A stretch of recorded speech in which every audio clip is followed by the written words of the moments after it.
Vous avez eu en introduction un grand professeur de droit, Madame Peterka, et vous aurez en conclusion un autre grand professeur de droit, Monsieur Noguero. Donc, je ne ferai pas de synthèse. Hein, c'est eux qui la feront. Alors, je vais vous faire autre chose. Je vous ai écouté toute la matinée. Et ce qui m'a plus frappé, c'était l'introduction de Madame le professeur Peterka. Elle a dit 3 mots. Vous vous rappelez de ces 3 mots? Accompagner, anticiper, respecter. Alors, ça fait A-A-A-A-R. Je me suis dit, qu'est-ce que je vais en faire? Et puis, j'ai mis A-R-A, ça fait ARA. ARA, vous savez, c'est un immense perroquet qui fait 1,50 m d'envergure, qui est couvert de couleurs et qui est la joie. Oui, c'est vrai. Et je me suis dit, on parle de la fin de vie, on parle de la douleur, on parle de la souffrance, on parle de la mort. Mort, où est ta victoire? Vous vous rappelez de ce texte? Eh bien, il est là. On parle d'elle, on la voit, on l'affronte. Montaigne a aussi dit, ce n'est pas de la mort que j'ai peur, c'est de mourir. Vous vous rappelez dans les essais? Eh bien, c'est un peu ça dont nous allons parler. C'est de cela. Et je voudrais vous dire que ce qui m'a le plus frappé quand Madame le professeur Peterka est ensuite intervenue, c'était qu'elle a ouvert un cadre. Vous voyez, c'est un cadre. Et je me suis dit, l'ARA sera dans le cadre. Ces couleurs, on les verra. Et toutes les interventions, je les ai vues comme dans un tableau pointilliste. Vous avez des tâches, des touches. Et quand vous êtes en recul, et ce sera M. le professeur Noguero qui vous le montrera, vous verrez apparaître la totalité de ce qui se sera dit ce matin et cet après-midi. Moi, ce qui m'a frappé, ça a été simplement de voir ce que le MJPM avait besoin pour penser, pour agir. Et j'ai noté les mots qu'il demandait: déontologie, éthique, traçabilité, garant de la volonté, et vis-à-vis du majeur protégé, ne pas partir seul et apaiser. Vous voyez? C'est ça, la fin de vie. Mais la fin de vie, ce n'est surtout pas à penser que c'est le temps agonique, ce mot qui a été prononcé. En grec, agone, agonos, c'est le dernier combat, celui qui sera toujours perdu. Le combat qu'Antigone va encore lancer contre Créon, et qu'elle va perdre, mais elle s'en fout, elle ira là.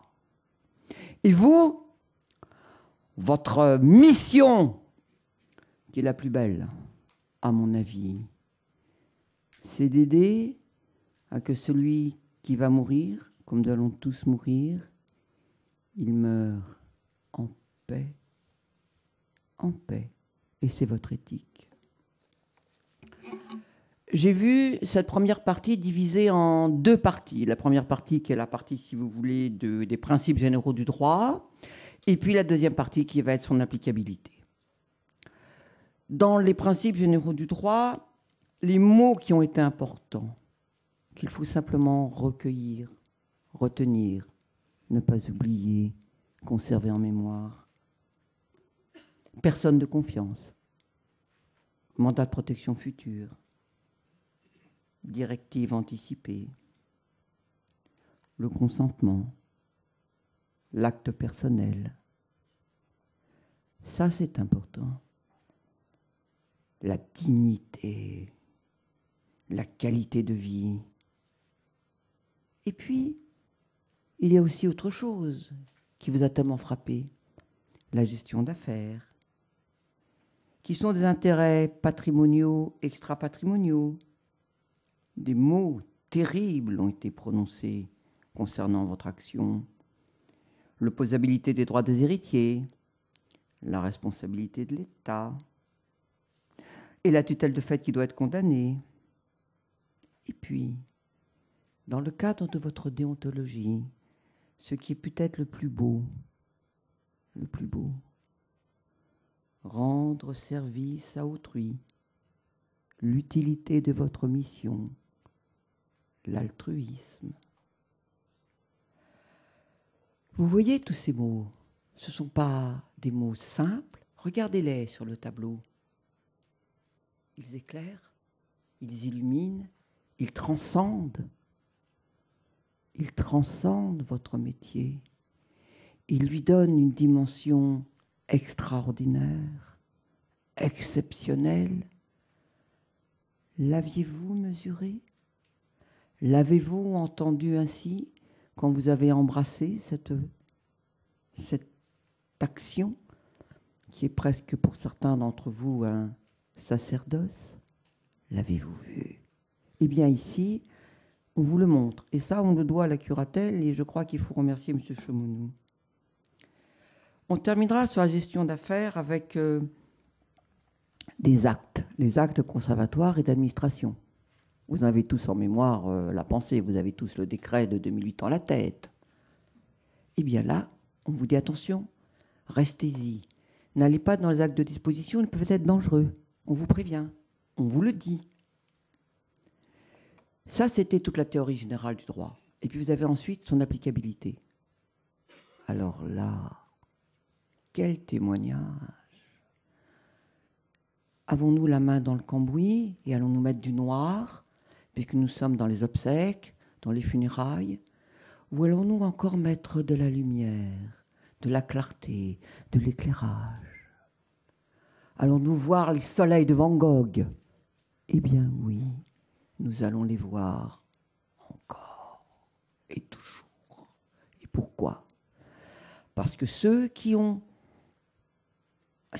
intervenus, ils vous ont parlé de chacun d'entre eux, de leur métier, avec passion, avec conviction, avec honneur, avec dignité et avec respect. Ils vous ont dit qu'il y avait quelqu'un dont on devait parler, dont on n'avait encore pas parlé, qui était la famille. Il fallait avoir un pilotage de l'organisation, c'est dans votre métier, parce que vous êtes tous organisateurs et que vous devez piloter avec beaucoup d'intervenants. Mais vous devez le faire avec sécurité et avec passion. Et enfin, je terminerai parce qu'il faut être très bref. On vous a rappelé que vous étiez tuteur au bien, mais aussi tuteur à la personne, que vous étiez curateur au bien, mais aussi curateur à la personne, et que vous évoluerez toujours entre le principe de l'autonomie et celui de la bienveillance. Je vous remercie.